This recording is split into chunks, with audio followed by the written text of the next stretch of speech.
Hey guys, if you want to update your My YouTube TV app, all you need to do is open up the Play Store and search for the YouTube TV app.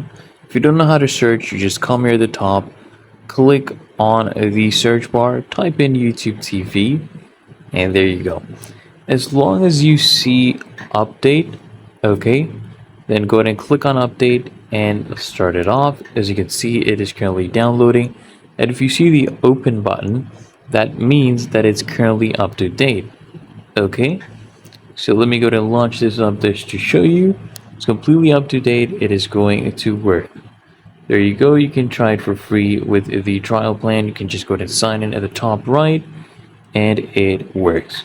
Really that easy and simple. So if you found this helpful, make sure you smash the like button and subscribe to frequently asked questions. I'll see you in the next one.